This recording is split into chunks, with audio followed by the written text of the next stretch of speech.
This topic will be talking about the kingdom Protozoa. So about Protozoa, the word Protozoa came from or was derived from the Greek word protozoon that means first animal. The Protozoa are unicellular and sometimes may be multicellular eukaryotic or microorganism.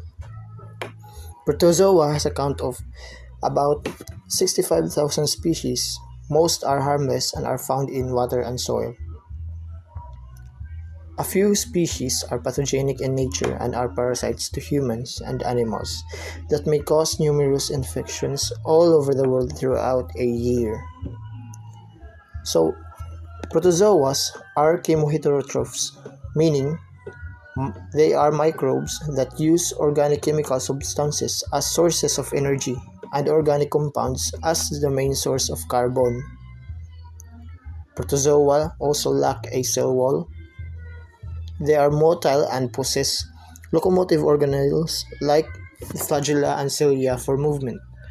In most protozoa, the cytoplasm is differentiated into ectoplasm, the outer layer or outer transparent layer, and endoplasm, the inner layer containing organelles. In this photo, it is shown a typical structure of a protozoa, specifically derived from the flagellates, as flagellates use the flagellum for their locomotion. Like some protozoa have one or more whip-like tails called flagella, which are used for locomotion. Protozoa also contains in their cell a nucleus that contains their genetic code, a pellicle that is outer cell membrane, endoplasmic reticulum, mitochondrion, cytoplasm, and food particle. So the protozoa can be classified into four main classifications. Protozoa can be identified in four major categories, such as the flagellates, ciliates, sarcodina, and sporozoa. Flagellates are protozoans with one or small number of long whip-like hairs called flagella that are used for locomotion. Lifestyles include autotrophic, heterotrophic, parasitic, and symbiotic.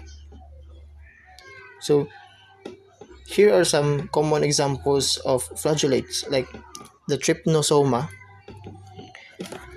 leishmania, or they can be derived as blood pathogens, giardia, intestinal parasite, and trichomonas, which are pathogens that can be found or that thrive in the reproductive systems. Another category of protozoa are the ciliates. The ciliates are a group of alveolates characterized by the presence of hair-like organelles called cilia, which are identical in structure of eukaryotic flagella, but are in general shorter and present in much larger numbers. So, in flagellates, they use their tail or their whip-like structure for locomotion, but in ciliates, they use their hair-like organelles, which are found outer in the outer layers of their structure to move. Flagellates only consist of one or two flagella for their movement, but ciliates contain more than one, rather many, hair-like organelles for their locomotion. Most ciliates are harmless except one species named Balantidium coli, which is pathogenic to humans and can cause dysentery. Another prime example of or category of protozoa are the Sarcodina. The Sarcodina are the amoeboid protozoa which trap food by some form of pseudopodial action. Pseudopodia, which range from the single band of lobopodium to the delicate tracery of Viticulopodia, which project from a foraminiferan shell. Both are designed to perform the same functions to trap food. So, in Sarcodina, they move via amoeboid or amoebic movement. They use amoebic movement to in order to move around. The pseudopodia. Oh, you can think of the Sarcodina as like a jelly. No, imagine a jelly. Then how they eat food is they absorb the material, no, from the outer layer. Then from there, pagsulod sa ila, pagsulod sa ilang body, dira na sila pag-start sa pag-consume. Dira sa ila food vesicles.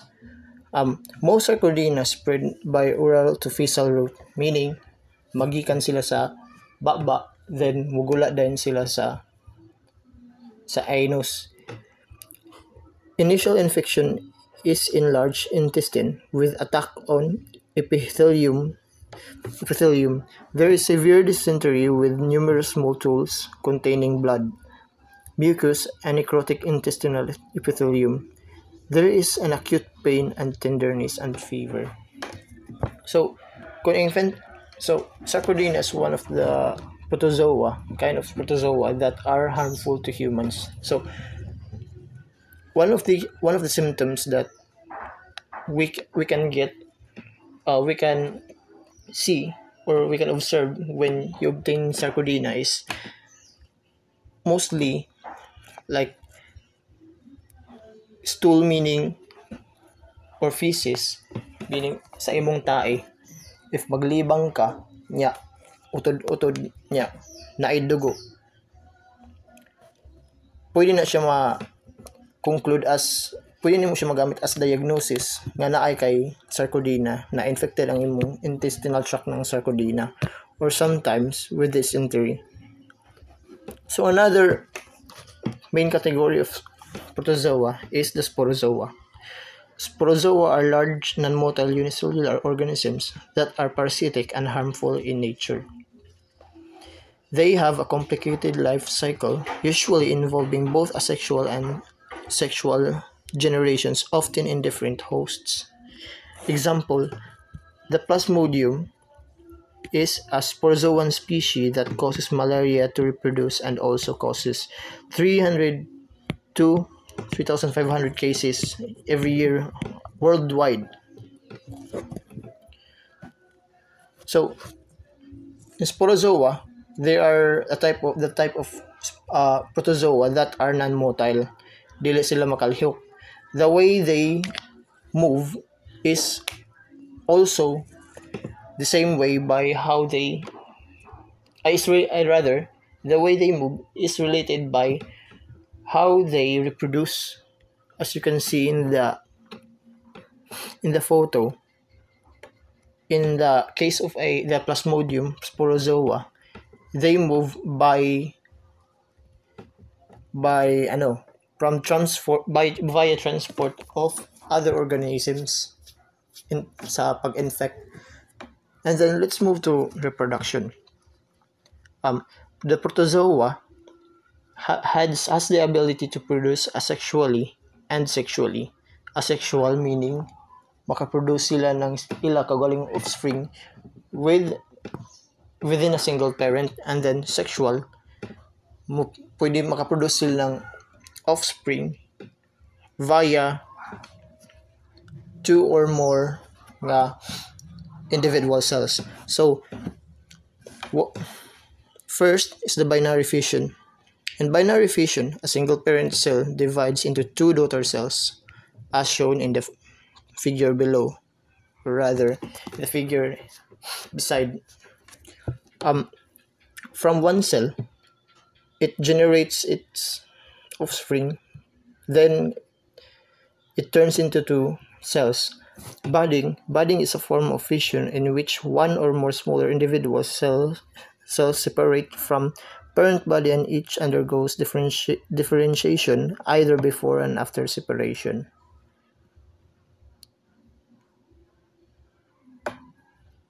So, multiple fission, as the name suggests, in multiple fission, a single parent cell gives rise to multiple daughter cells. So, from one cell, pwede siya mo erupt, or the way it reproduce is by producing more than one cells, no, as offspring. So, in sexual reproduction in protozoa, there is conjugation and gametogony.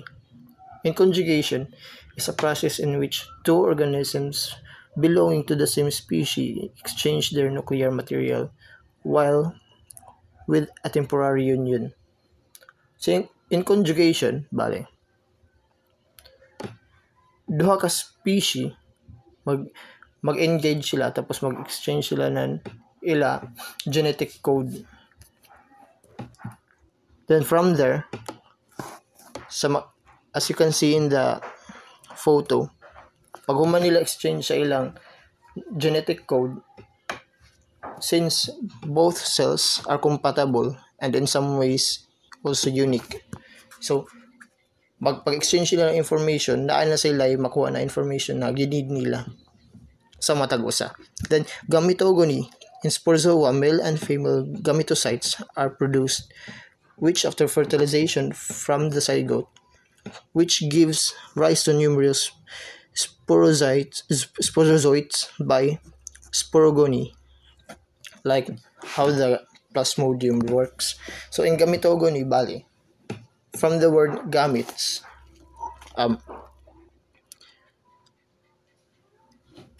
gametogony, di na makita ang para kumpara sa ato conventional way of reproducing, no, via male and female gametocytes that are produced.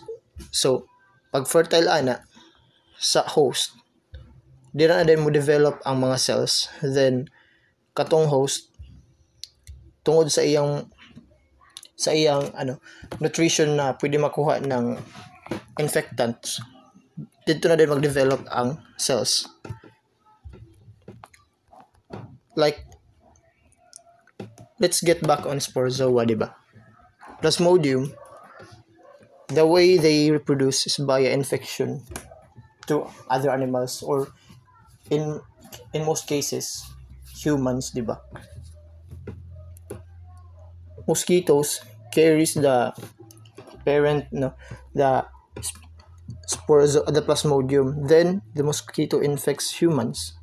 Then katong mosquito pag infect niya sa humans, then ang gidala niya na plasmodium kato na bacteria or kana siya nga protozoa, di na din siya mag-develop sa lawas ng tao. And then katong mugula na pud nga